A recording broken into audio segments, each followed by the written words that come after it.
Well, welcome to the Old Lumens channel. I got a tablet in today. This is an 8-inch tablet. It's a dual boot. I want to try a dual boot tablet. This is well, I would say Chuwi, but Chuwi. Have no idea if that's the right way to pronounce it. This is the vi8. It's an IPS screen, 1280 by 800. It's Android 4.44 and Windows 8.1. Dual boot.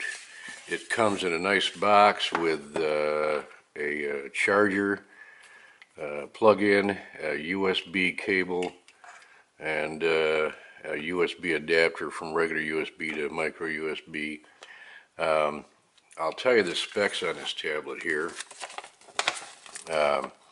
It's the model vi8, Windows 8.1 operating system. Non-destructive dual system, Intel 73735F processor, 1.83 gigahertz, capacitive screen, size 8-inch, 2 gig of RAM, 32 gig of ROM, gravity sensor. You can put up to a 64 gig micro SD card in it, USB 2.0, 3.5 millimeter earphone jack, TF card jack, and HDMI jack. Net plays Wi-Fi. 3G, I believe, also in there if you want to use it for that purpose. Let's see, time to market January 2015. So it's a fairly new one, huh? I got the tablet on already, and hang on just a minute, please. Okay, I booted up in Windows 8.1. It's like any other tablet running Windows 8.1. Boot takes from cold boot, from being off. You got to hold the button down about 5 seconds before it starts to boot up, and then it takes about another 10 seconds or so to bring up the OS. Like I say again, this is just 8.1. It's like any other 8.1 tablet. All your apps in here, and of course it's just a basic install of 8.1, just like it was on my computer. Nothing different there.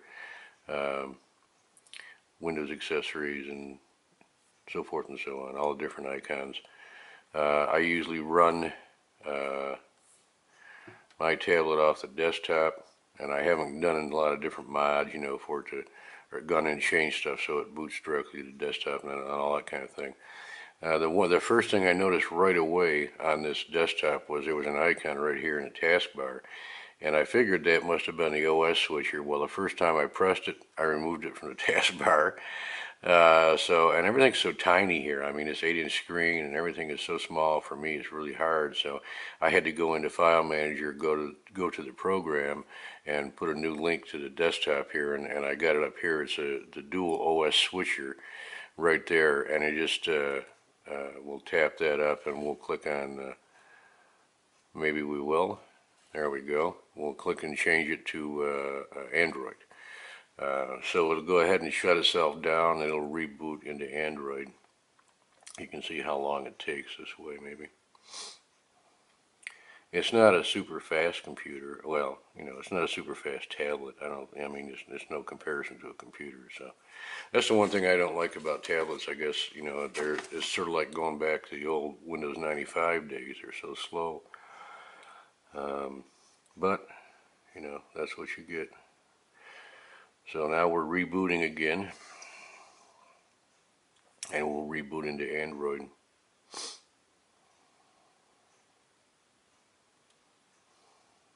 All right. And there wasn't a lot. There's not a lot of apps in this thing. There's very few. I took two of them on there I took two off that were Chinese. And when Android first came up, it was in Chinese. I was real upset about that. Luckily, our forum administrator for a budget Android forum, luckily led me to the right way. I found the settings, and I went down and looked for the little A for language input, and there, let's go back here. That's the language input. There we go. And the very first spot is language. So if it comes in Chinese, just look down until you see the little A, and then press on that, and it's in Chinese. And when you press on that, it'll give you, you can go up and pick what language you want. Okay, and I was able to get English that way. And so thank you, SB, for doing that, because otherwise I probably would have sent the tablet back. But it is in English now. So like I say, it didn't come with a lot of apps. It didn't even come with any games at all. It's just bare basic Android 444. So I'm not going to go through a lot of stuff to show you. The tablet is not too bad. I mean, I'll go to the browser real quick. There's Google, and I already did a search. I wanted to look at the photos because when I went to CNN, the photos looked really terrible. So I wanted to see if I could see something, and get a halfway decent photo up here and see what it looks like. I'll try that one there, and then I'll go full size image because it looks really grainy and sort of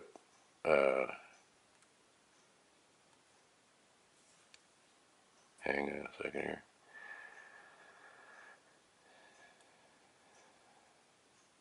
Yeah, that's going to take a minute, huh? Maybe I should have picked something else. Okay, maybe we'll try something else here and see what we get. Oh, no, we don't want that. Let's go here and let's try. Hang on a second. Let me see if I can pick something that's halfway decent.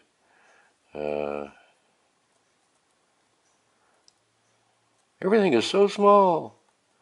Okay, you see how this is what I saw on CNN. When I went to CNN, the photos looked really terrible. So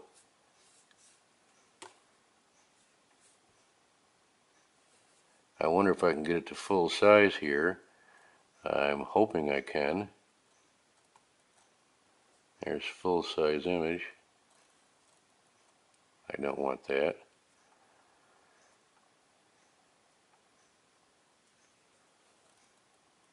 There we go. Full size image. There we go. And I don't know if you can see it too well, but now it's really nice and clear. It looks really good. I figured it would look good on the screen, but of course the resolution is only 1280 by 800, but it's a small tablet, so it shouldn't matter. And this photo looks really good. So apparently, maybe something about the way the photo compression is. And if we go back to Google here, and if I do CNN,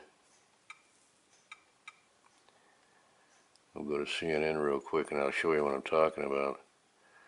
The photos look really, really grainy and sort of yuck. If I flip it over and use it in vertical mode, it looks a little better, but it still looks pretty crummy. And some of the other photos I looked on CNN looked that way. So I don't know, maybe if it's possibly something to do with the way the compression is in these web pages. I don't know, but it's something I'll have to play around with. Anyways, the tablet seems to be fairly responsive in both Android and in Windows. I haven't had anything lock up yet. It's just not a very fast tablet. It doesn't seem to me right now. Now, I also got to say, in Android here, it's automatically going and downloading stuff. It's automatically updating different programs. I got to look into all that because I'd rather do that manually than automatic. So that may be slowing it down too. But like I say, it seems to work fine as it is right now. It's just not, I haven't had it long enough to be able to tell you a heck of a lot. I'm just showing you the basics of the tablet. Like I say, it's an 8-inch. To me, that's too small. I don't know how much use I'll get out of it. Oh, and if you want to do a switcher again, you just swipe down, and right there you can OS switch right there, and it'll go ahead and power it back down and power back up into Windows.